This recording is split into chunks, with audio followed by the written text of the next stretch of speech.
Welcome to the second edition of a special installment, Agenda Awani, where the spotlight still falls on Serba Dinamik, an engineering services consultancy that has got becoming a burgeoning asset owner very soon.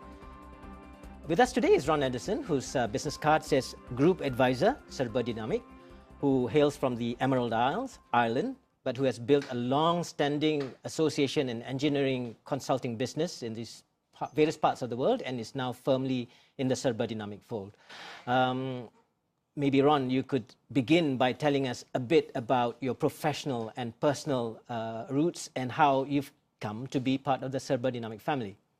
Certainly. Well, I worked, my first long-term job was for 17 over years with a company called Chesterton, which started in Ireland. And in the last 5 years of with that company, I was transferred to this part of the world, and I selected Malaysia as our headquarters to run the Asian operation from. And I lived and worked here with my wife and 3 sons for the 5 years. I then moved from there to the US, to Denver. Lovely, lovely state. Beautiful scenery, and I worked in international operations as the managing director for a company called Felpro, a family-owned company, and I spent 5.5 years in total with Felpro. After that, they had no succession, and therefore the company was sold, and I chose not to go on, and I went into independent consultancy. In the year 1999, to be precise, a group of us who had spent time in Malaysia between 89 and 94, we decided that wherever we were going to come and spend the millennium here. So if all the computers failed, we would be on the beautiful Pearl of the Orient island of Penang, and we wouldn't worry about it. Of course, nothing happened, apart from the fact that Dato Karim of Serba Dinamik got in touch with me and asked me if I would have lunch with him. So my wife and I had lunch with him just before the millennium, and he made a statement to me. His statement was, "Ron, I want to grow this company. I want quantum growth, and I'd like to see if you are willing to help me." So we talked about it. I looked at the company. And to make a long story short, I came on board in 2000, and I've been here since. Serba Dinamik traces its roots to small towns in Sarawak. It's now got a global imprint. It's in various locations, in various parts of the world. Can you provide an overview of where Serba Dinamik is and what it does in those various locations globally? Yes. Well, when I came on board 17 years ago, we were primarily a Malaysian company, servicing the Malaysian oil and gas industry, and primarily involved in what we call turbo machinery, which is turbines, compressors, etc., and the maintenance of these. Very shortly afterwards, again, we strategically planned that to grow the company with Dato Karim's vision, we would have to go overseas. And the most significant growth in the world at that time, with reduced restrictions like immigration, etc., was the Middle East. So we ventured into the Middle East, and we've been in the Middle East since 2002, 2003. And we're in all the Gulf states. We're in Saudi Arabia, and that's been our major growth area over the last 10 years. Indonesia came on board some years ago when Serba Dinamik formed an Indonesian company, PT Serba Dinamik, with a local partner. And that's been growing very significantly with some very valuable contracts. So basically, you started off Serba Dinamik with its expertise in maintenance and operations, IRM, locally built in Sarawak. So it looked at these overseas markets where those expertise needed found customers on a global scale. So what were those expertise that were brought out at that time that found people wanting Serba Dinamik services? Mhm. Well, I think the experience that we had acquired over the years that we operated here in the field of rotating equipment was the main reason we went over there. Now, we were quite expert thanks to our clients and thanks to some of the OEMs like GE who had us as a preferred vendor. We developed that expertise, and that's what we took with us over to the Middle East. If you look, if we visit Serba Dinamik in its operations in Malaysia, you'd find people of various nationalities. So maybe starting from you yourself, with your Irish background, if you could tell us a bit about the wide makeup of nationalities in Serba Dinamik and what these people do and what they contribute towards Serba Dinamik. I'm pretty sure I was one of the first to break the mold of a Malaysian company and be the first non-Malaysian to come on board. But since then, we've probably hired many people with expertise that we required. So we didn't go specifically to look for somebody from Turkmenistan or from Pakistan or India or wherever. We required expertise, and we went where the expertise was. In other words, we looked globally and found these different people. So these people, by the fact that you have had exposure to professional work overseas, you bring with you to the table, to Serba Dinamik, a knowledge of what is happening out there, which for which we'll go for our first break now. When we come back, we'll look at into greater detail about what these overseas forays are and what is it you bring to the table. Certainly. We'll come back. We'll break for our first break.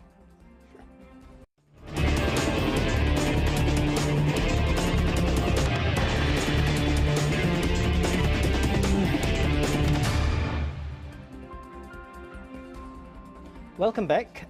In this segment, we look into greater detail about the overseas forays of Serba Dinamik. Ron, with the benefit of experience of operating on an international scale in the consulting business, you identified opportunities for which, with the vision of Serba Dinamik's management here, Dato' Karim himself, what were the areas you saw became opportunities ripe for the picking for Serba Dinamik? Well, one of the most important aspects that we had to consider was to stay within the synergies of what we had and what the foreign service we offered or the foreign company we brought on board could give us. So therefore, when we started looking at both areas, we concentrated on finding rotating equipment expertise. And the first company we had an arrangement with was a well-established UK company called Weir Engineering Services, over 100 years old at the time, listed on the main board, one of the top 50 or 100 companies, great history. And they became our partners. So that was part of bringing the technology in. Similarly, when we went out into the Middle East, etc., we offered our capabilities as rotating equipment specialists. Weir is a name which is quite unknown here in these parts. The fact that you knew of their presence, you must have dealt with them. What is it that the area of expertise which they had, for which Serba Dinamik has leveraged on their expertise to bring it back to this, to be part of the service provided by Serba Dinamik? Well, Serba Dinamik, for the years prior to our interaction and association with Weir, were a field service company. We went out to the field on the site and repaired rotating equipment, primarily pumps, which was Weir's expertise. Weir had developed workshop expertise. So a very logical next step would be to take our experienced personnel in field services and give them a workshop base to operate from. And Weir gave us that capability. Apart from Weir, there would be, in your long association with engineering companies, engineering services in other parts of the world, not just oil and gas, what were the work discipline and technologies which you had identified would be suitable that could be brought to this, when you were coming to this part of the world, burgeoning oil and gas industry and also engineering services that were suitable for Serba Dinamik to exploit and to offer their service here? Well, the first and very important thing we looked at was our own capability and how we could expand that. If you recall, I said that we were in rotating equipment. Now, around every piece of rotating equipment, there are hundreds of other pieces of equipment, like flanges, like valves, like instrumentation, etc. So we focused on working on the balance of equipment around the rotating equipment. So we were able to offer not just to repair the pump or the compressor, but also to do the piping, to do the flanges, to do the valves and the instrumentation around it. So that's what we went to seek when we went overseas. There is this tendency towards integrated maintenance, which with the hindsight, the advantage that you gained, the knowledge you gained from operating overseas, which is also a capability that you want to develop for Serba Dinamik. Could you go into more detail about integrated maintenance? Integrated maintenance is the future. What it means is that you look at an asset in its entirety rather than focus on a single piece of equipment in that asset. Therefore, it makes far more economical sense to the customer, as well as it makes far more management sense to be able to offer the integrated maintenance that takes care of that entire asset. So in other words, you can have multitask force coming on board. You can have single source management running that maintenance operation. In fact, this is probably a good time to say that we have just had an MOU signed with a very large Australian company who specializes in integrated turnarounds, where they offer, in fact, they're the largest. They've just got the big Woodside contract and another contract. They offer total integrated maintenance. In other words, when they come on board, they plan it, they manage it, they execute it, and they deliver it on time and leak-free. This international heads up we get from Ron Anderson's presence in Serba Dinamik. We have names like Capstone Turbine, we have names like Nicol and Andrews. If you could elaborate on what these entities from overseas bring to Serba Dinamik in its operations. Okay, these are little. Imagine Serba Dinamik like a big jigsaw puzzle, and we are incorporating little pieces of that jigsaw. Like, for example, Nicol and Andrew bring on-site machining services. So when you're doing, for example, a turnaround, you can actually do a flange face on-site. You can do many of the jobs that hitherto would have to be taken back to the workshop and done, and therefore reduce your time to finishing the job. So that's what Nicol and Andrews bring to Yes, in situ. in situ machining services. And we did not have that expertise. So now we will start incorporating that expertise within our maintenance and turnaround capabilities. You mentioned another Capstone turbine? Capstone turbine. Capstone turbine is a little bit different. Capstone turbine is probably the only product that we represent as Serba Dinamik. We do not have many products. We represent services. As a sole agent? As a sole agent, and not just for Malaysia, but the region. And it's been very successful. We've grown it. Microturbines is a new concept. And microturbines are currently used where you want continuous power, but not a large amount of power. And the big advantage of microturbines is they run very silently. If you stand beside a regular turbine, you can't stand beside a regular turbine, but beside a microturbine, you can have a conversation.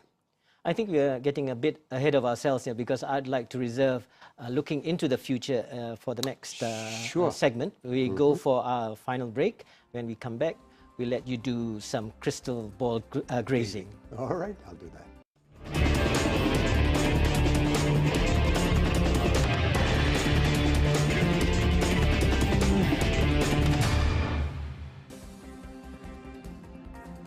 Welcome back. In this segment, we look at what the future holds for Serba Dinamik, with Ron himself playing a big role, having a big part to play. When we look at innovations in this industry, oil and gas, engineering, EPCC works, what is it that Serba Dinamik investors can look forward to? What's cooking? Good question. Well, first of all, it's important to indicate that the low price of oil does not mean that we require less oil. It's not something which Serba Dinamik is spending hours fretting. No, we're not fretting at all, because first of all, supply will continue to grow. There will always be more supply required, and therefore there will be more various different plants being set up to fulfill those requirements for petrochemicals, etc. Right? So that will grow. And remember that oil and gas, and power for that matter, which is another big industry of ours, is probably the most regulated industries. And therefore, there's a big focus on safety, there's a big focus on quality, there's a big focus on environmental regulations. Right?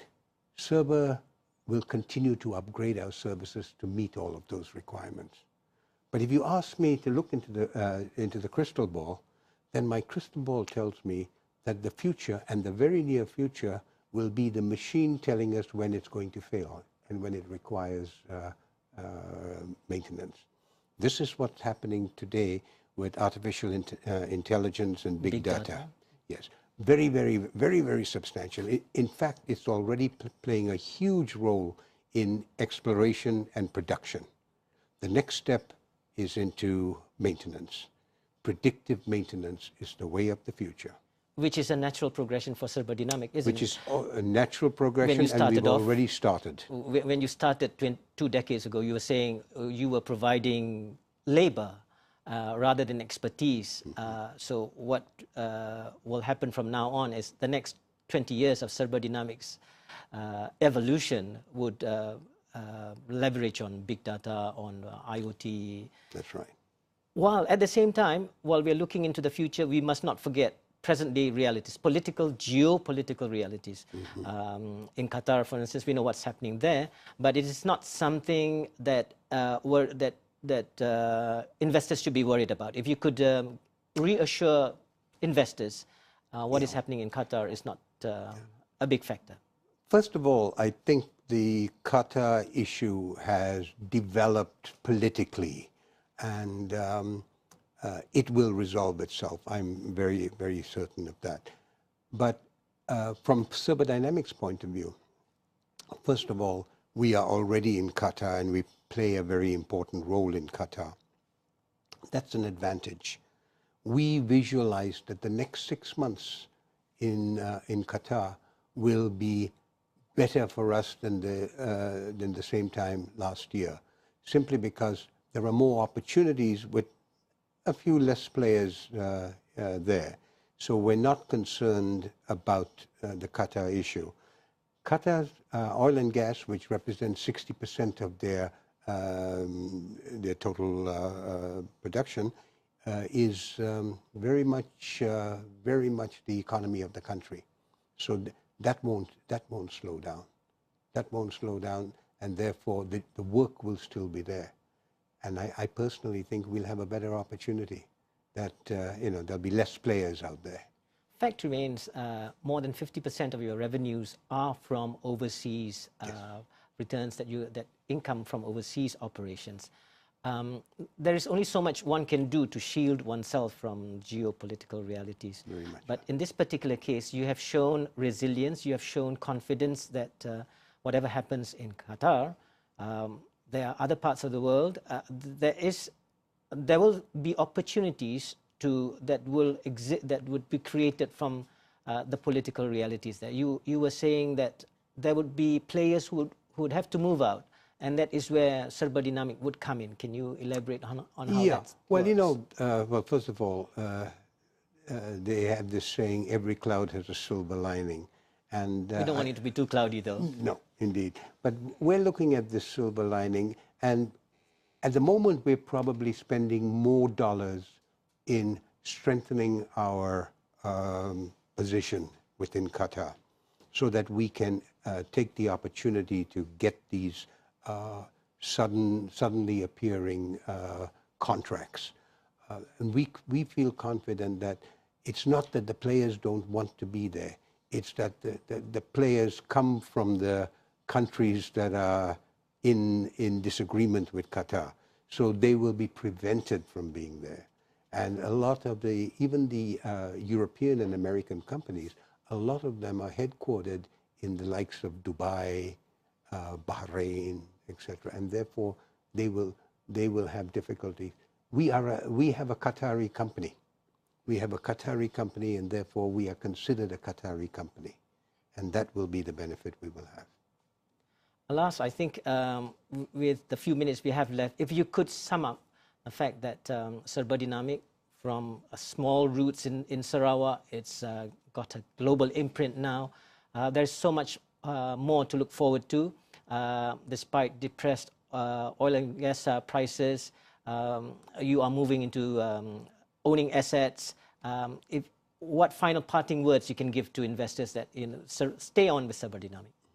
Well, I think probably the most positive term I can make is that we're in a business that really sees not much recession, because the maintenance of a machine has to be done whether oil is $50 a barrel or $100 a barrel. It still has to be done. It still has to meet the regulatory conditions demanded by the oil and gas industry. So our business will continue. There's more oil being produced right now. There's more petrochemicals being built, so the market will grow steadily. So we're happy that we're positioned there, and we will continue to be there. There you have it. What greater assurance can you get than from Ron Anderson himself, who advises Serba Dinamik on international matters? Till we meet again, thank you so much, Ron, for coming to the studio. Goodbye. Thank you. Thank you.